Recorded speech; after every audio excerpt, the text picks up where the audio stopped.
Kidney problem होने का सबसे महत्वपूर्ण कारण डायबिटीज़ और हाइपरटेंशन है। आप सभी लोगों को पता होगा कि India is called as a diabetes capital of world. तो 50% से ज़्यादा केसेस में diabetes and hypertension are the leading causes of kidney diseases. अब बात आती है कि किडनी की प्रॉब्लम जब आ जाती है तो उसको कैसे ठीक करना है। उसके लिए दो तरह की मैनेजमेंट होती है, आइदर कंजर्वेटिव या फिर एग्रेसिव मैनेजमेंट। किडनी की बीमारियां अगर दो कैटेगरी की होती है, एक एक्यूट किडनी इंजरी और दूसरी होती है chronic kidney disease. Acute kidney injury मतलब अगर समय रहते जिस कारण से किडनी की प्रॉब्लम हुई है उसको ठीक किया जाए तो किडनी की प्रॉब्लम पूरी तरह से ठीक हो सकती है।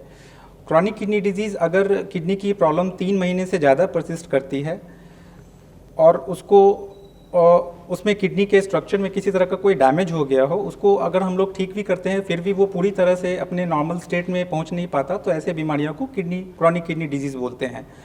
क्रॉनिक किडनी डिजीज़ का प्रोग्नोसिस अच्छा नहीं होता। समय रहते अगर अर्ली इंटरवेंशन करने पे बहुत कम केसेस में वो पूरी तरह से ठीक हो सकती है, नहीं तो otherwise it's a slowly progressive disease. 5 अलग अलग स्टेजेस में क्रॉनिक किडनी डिजीज़ को हम लोग डिफाइन करते हैं, स्टेज 1, 2, 3, 4 एंड 5। स्टेज 4 को हम लोग इंड स्टेज रीनल डिजीज़ बोलते हैं, और जब स्टेज 5 में कोई पेशेंट आता है तो उसको हम लोग आइदर लाइफ लॉन्ग डायलिसिस के लिए बोलते हैं, नहीं तो हम लोग किडनी ट्रांसप्लांट के लिए बोलते हैं। एडल्ट पॉपुलेशन में हमारे पास जो मरीज़ आते हैं तो उनको सबसे मोस्ट कॉमन सिम्टम्स होते हैं, हाई ब्लड प्रेशर की शिकायत होती है। वो आते हैं कि डॉक्टर साहब मेरा ब्लड प्रेशर काफ़ी हाई रहता है और मुझे खून की कमी है। तो इसका कारण होता है कि other than bone marrow and liver, kidney हमारे शरीर में एक इम्पॉर्टेंट हार्मोन सिक्रीट करती है जिसका नाम होता है एरिथ्रोपोइटिन।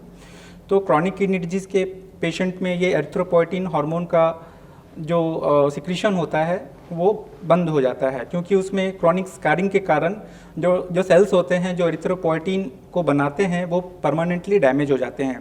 तो ऐसे पेशेंट्स को हम लोग बाहर से एरिथ्रोपोइटिन का इंजेक्शन देने के साथ ही हम लोग उसके खून की कमी को ठीक करने की कोशिश करते हैं। दूसरा कॉमन कारण जो खून की कमी का होता है वो आयरन के डेफिशिएंसी से होता है। तो ऐसे मरीज को हम लोग आयरन के टैबलेट्स और आयरन रिच डाइट लेने को बोलते हैं, लेकिन अगर उसके बावजूद अगर ये आयरन डेफिशिएंसी ठीक नहीं होती तो हम लोग आयरन के इंजेक्शंस हम लोग उसको प्रिस्क्राइब करते हैं। दूसरा उसके अलावा जो हाइपरटेंशन होता है, हाइपरटेंशन में यूजुअली हम लोगों को एक से ज़्यादा दवाइयाँ की ज़रूरत पड़ती है मरीज को ठीक करने के लिए। तो हाइपरटेंशन, खून की कमी, पेशाब नॉर्मली एक आम इंसान दिन भर में 3 से 4 लीटर सिक्रीट करता है।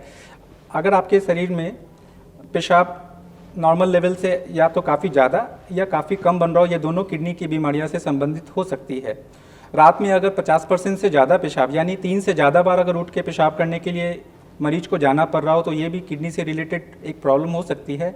और क्रॉनिक किडनी डिजीज़ के पेशेंट में धीरे धीरे ये जो पेशाब की मात्रा होती है वो धीरे धीरे कम होती चली जाती है और धीरे धीरे करके बिल्कुल ही पेशाब बनना बंद हो जाता है। ये यूजुअली लास्ट स्टेज जो क्रॉनिक किडनी डिजीज़ के पेशेंट्स होते हैं उसमें मैनिफेस्ट करता है।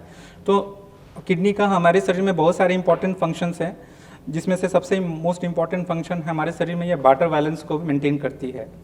अगर हम लोग काफ़ी ज़्यादा वाटर कंज्यूम कर रहे हैं, जैसे कि गर्मियों के दिनों में होते हैं, या फिर हम लोग अगर मरुस्थल वाले एरिया में या हाई पहाड़ के एरिया में जा रहे हैं, तो हमारा शरीर उसके हिसाब से ज़्यादा पेशाब, अगर हम लोगों को ज़्यादा पानी पीने की ज़रूरत होती है तो हम लोग ज़्यादा पानी पीते हैं, तो उसके पानी के कंपैरिजन में हमारा शरीर किडनी के थ्रू उतना ही पानी को सिक्रीट करती है। अगर हम लोग कम पानी कंज्यूम करते हैं तो हमारे बॉडी का जो कॉम्पेंसेटरी मैकेनिज्म है वो पेशाब के सिक्रीशन को कम करती है, जिससे कि हमारे शरीर में एक वाटर बैलेंस मेंटेन रहती है।